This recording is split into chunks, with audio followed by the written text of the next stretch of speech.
Hi, this is Ian for Tecno Spark 10 Pro and I'll show you how to connect to Wi-Fi this device.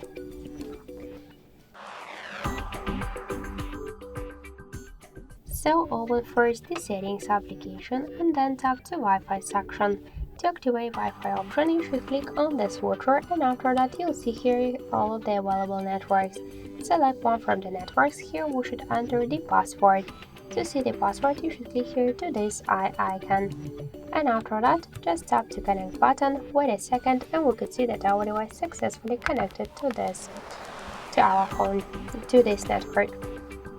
So also we get one more way how we could do that. Just open first the control panel and find here Wi-Fi icon. Click on this icon to activate Wi-Fi or to turn it off, and to launch full Wi-Fi settings, hold it for a while, tap to more settings, and that's it.